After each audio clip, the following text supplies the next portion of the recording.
Leaders of Tomorrow, the only show on Indian television where you, the MSME, get center stage. This is ET Now, special daily initiative to give MSMEs and entrepreneurs the opportunity to be front and center on every industry and area that matters to you. We have an exciting show for you tonight. On Direct Connect, a panel of experts will answer your questions. Later on the show, we will bring you the story of Jugnoo. That's a small giant tonight. Do stay tuned.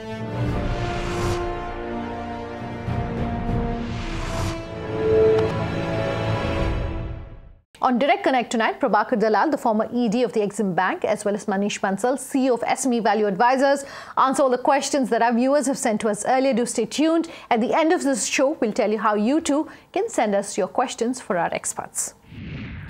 Thanks for joining us on this call-in show tonight. Gentlemen, Manish, Mr. Dalal, thank you both very much for being here tonight. Let's quickly get to our first query tonight is from Vivek Kumara. Vivek has sent us this email to say they sell online training and certification programs, and most of them are standard courses being offered by big players such as Upgrad, Simply Learn, etc.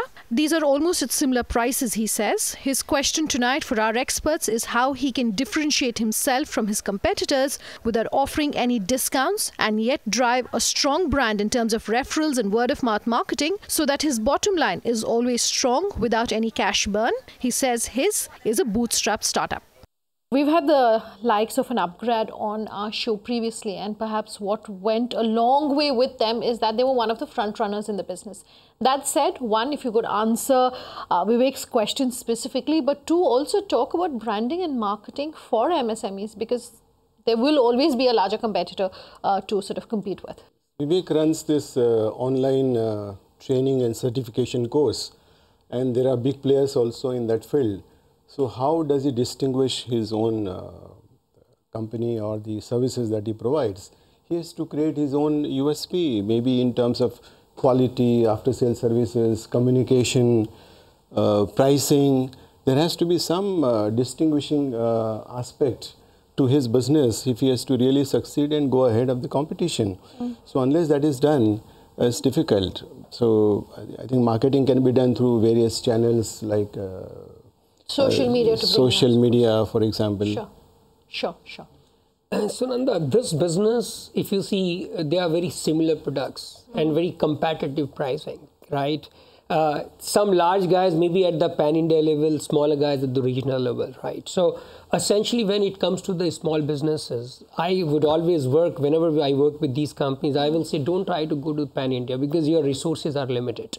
You've got to think about spreading those resources over the limited geography and create a mark for yourself, because if you are not a known name, only the referrals will work for you.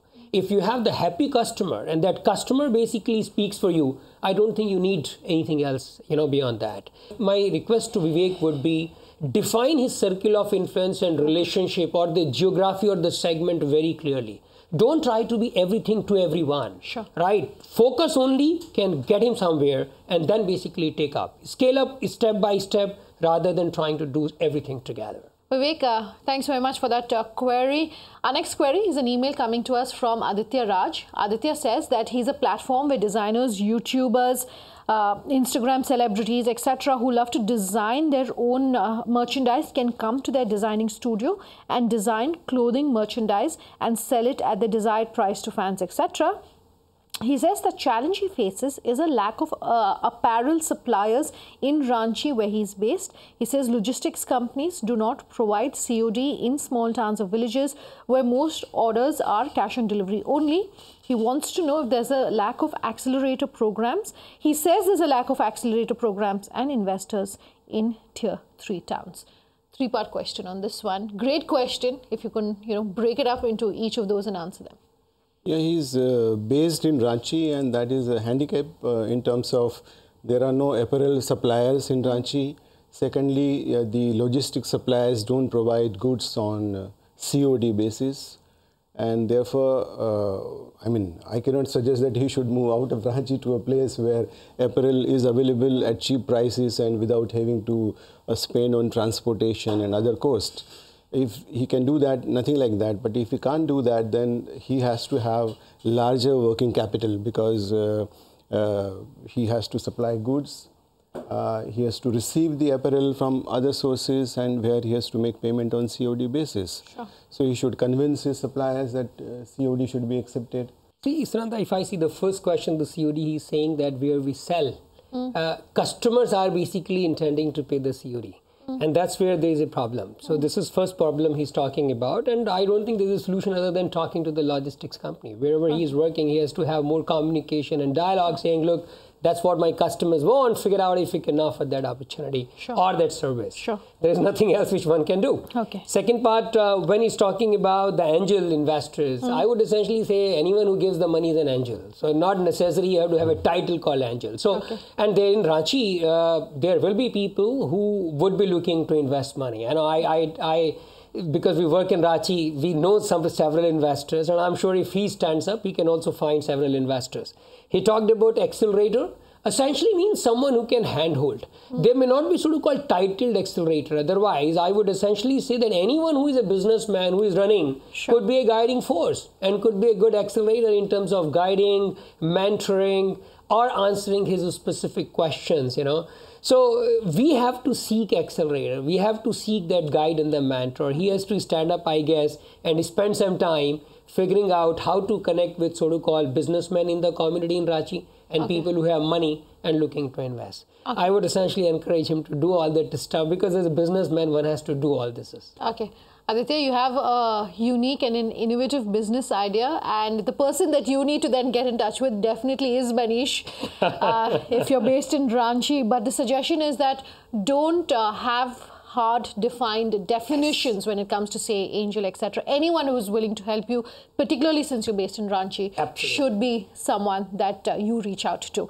Thanks very much for that question. Our next query is coming to us from Jitendra Pawar. He sent us this email to say that Height is a manufacturer or source for renewable energy and solar energy generators.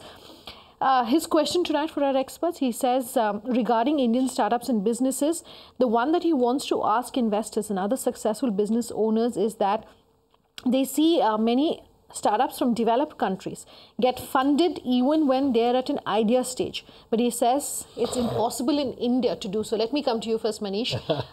Do ideas get funded in India? See, the point here is, Sunanda, capital which is available for the investment, right? There are competing businesses, large scale, small scale, medium scale, and then the startup businesses for my capital. If I have capital, I can only deploy that towards one of these avenues.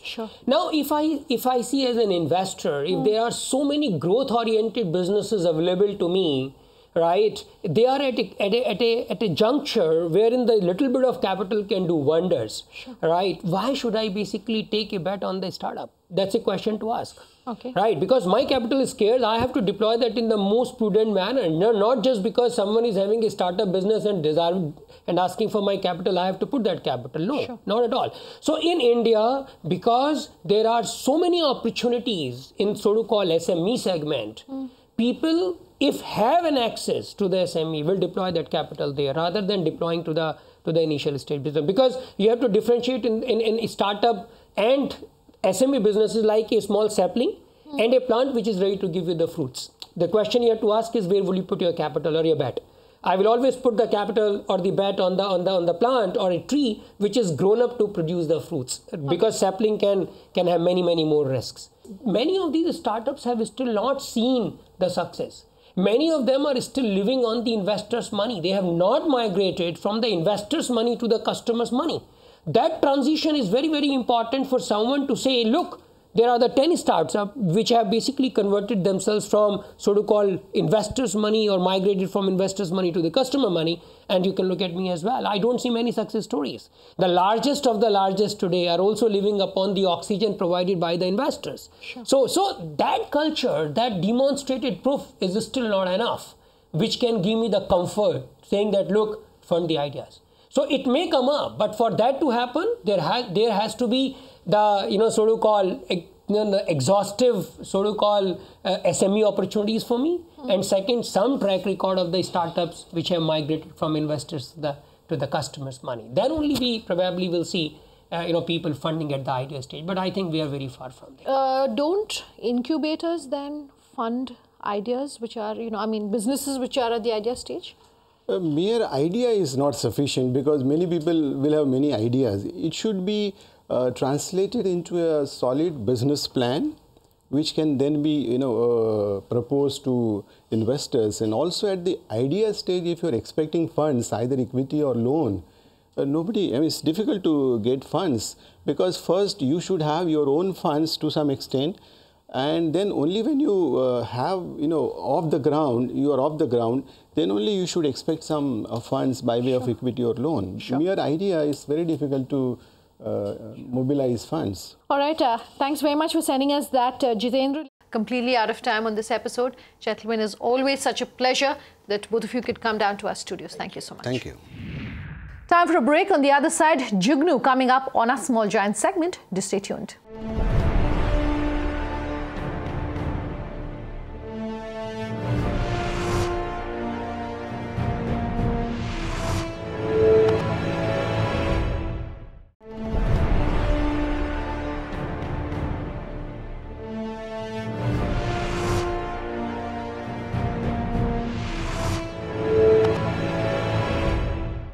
Welcome back. With us here on Leaders of Tomorrow, and tonight on Small Giants, we're putting the focus on Jugnoo.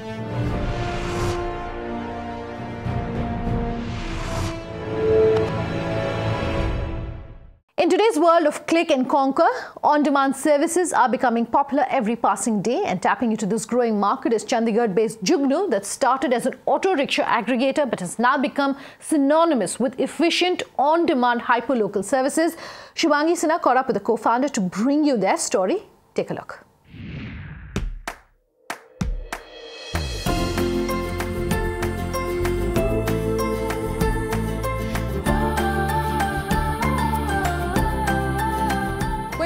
Food on your mind but don't really want to step out of your house? On-demand food delivery services feel like a blessing. This in fact is the case with groceries or cabs as well. Realizing that on-demand in fact was in demand, Jugnoo set out on this journey and has made hyperlocal services available to people in Chandigarh and across the country.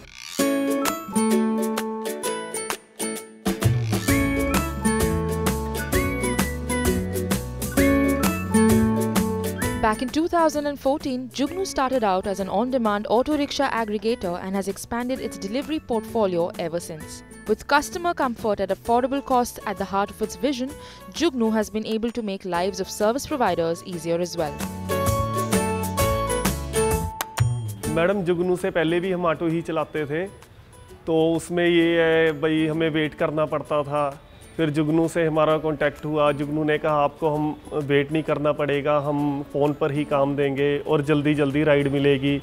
तो उस तरह से हम फिर attach हुए। फिर देखा हमने वाकई सच था ये, हमारा टाइम भी बचा और हमें राइड थोड़ी थोड़ी देर में मिल जाती है। जब पहले हम जुगनू जुड़ने से पहले ऑटो चलाते थे तो सवारियाँ हमें ऐसे बोलती थी, ओए अबे इधर आ, ऑटो वाले ऐसे बुलाते थे। तो बड़ा हमें रूड सा लगता था कि क्या लाइफ है हमारी, कुछ लाइफ नहीं है। लेकिन जुगनू जुड़ने के बाद हमें बड़ा प्राउड फील होता है जब लोग कहते हैं hello sir, how are you, तो हमें बहुत खुशी महसूस होती है।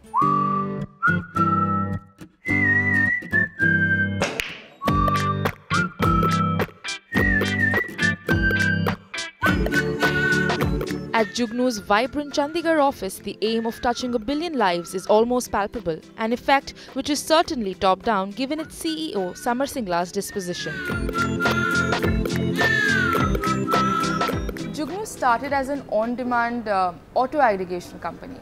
Talk to me about what the inspiration really was and what do you think made it click? Initially, as engineers, we were always inspired to just look at common man's problems and solve them. And we saw that auto drivers were really underutilized and they were sitting idle for a lot of time. And we just wanted to change that. We did a small experiment. It worked really well. And because of that, we scaled up. You now pioneer on-demand hyperlocal services. Was this your plan all along or did you diversify looking at some changes in the market? So what we realized once we started auto rickshaws is that the most lean times for auto drivers are actually the times when there are lunch times and they're sitting idle. At that time, a lot of people actually order stuff to buy, like food, grocery and a lot of other things. So we started to give delivery rides to auto drivers during those lean times, and it improved their economics, and also on the consumer side it was added convenience. So it's a win-win again. So we started that, and it is going pretty well. Now Samar, I think Jugnoo has to its name a lot of interesting initiatives like the tomato loot and a similar one for onions, if I remember correctly. Talk to me about what the inspiration was behind these initiatives and what has the impact been like? So essentially what we have seen is India is a very, very price sensitive market. So what we are trying to do is we are trying to give the best prices to consumers by increasing supply, by aggregating a lot of demand, and that's why we are able to buy things for cheaper prices, and based on that we are able to pass on these discounts to the consumer, and the consumer gets the cheapest prices. So that's really the marketing that we do. Now talking about the other side of the hyper-local services, which happen to be the service providers themselves.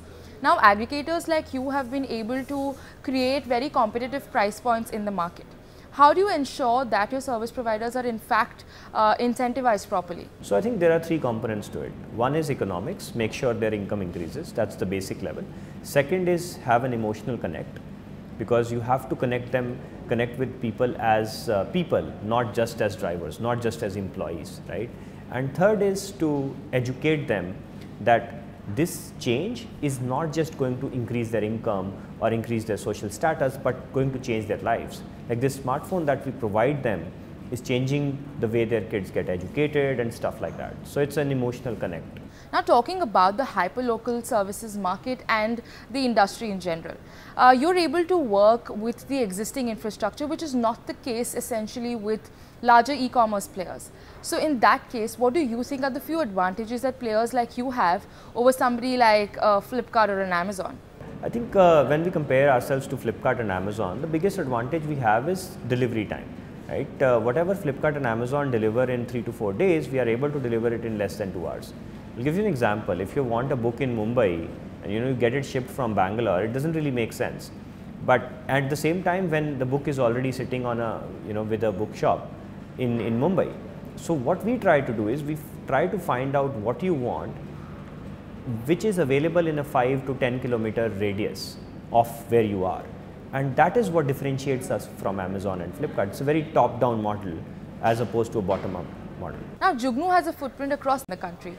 How are you really able to ensure that the services are consistent? So I think since it's a technology product, it's a technology platform, everything is very, very equivalent for every place. It's very location agnostic service. And of course, we have checks and balances to make sure that if there is any lack of service or bad service quality, we address that very quickly. So because of it being a platform, I think we are able to provide consistently same services across the places. Now as a company, you've always been focused on scalability, but which comes from a sustainable growth. Talk to me about what the top tips perhaps would be for MSMEs who are looking to do something similar for their businesses since you turned cash positive sometime last year. In India, recently it has been a trend that burning money is fashionable. We have never really subscribed to that view, and because of that our growth was slow but profitable.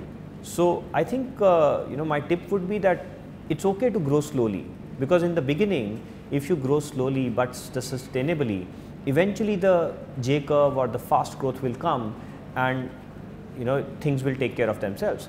But if you try to grow too quickly in the beginning phases of the business, when the business model is not properly set, then you tend to burn a lot of money and run out of cash and shut down, which is happened to a lot of businesses sadly. Samar, your company is also being able to make headway in the northeastern market.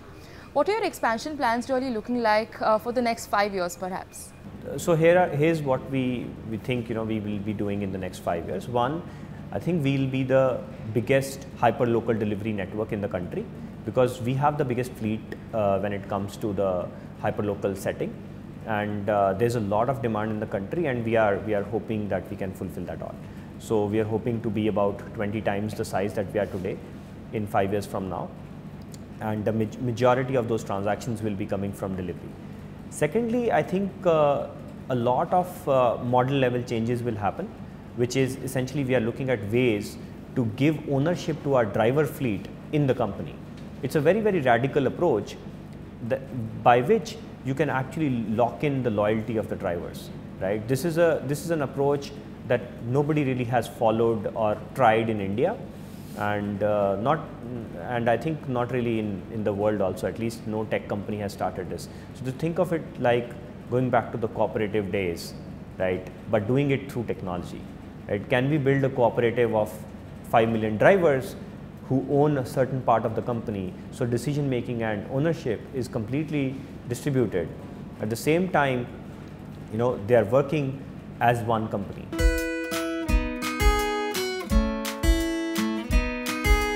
Providing a host of hyperlocal on-demand services across India, Jugnoo is indeed touching 1 billion lives, one click, one smile, one bit at a time. Completely out of time then on this episode of Leaders of Tomorrow. If you have any feedback on any of the shows you watched, or you have a question for our experts, you can always write in at leadersoftomorrow@timesgroup.com. Tweet at me personally at Sunanda_J or LOT_ET now. You can also reach us on our Facebook page, Leaders of Tomorrow on ET Now, or call us on that number you see on your screen. We love hearing from you. Thanks very much for watching. Have a good night.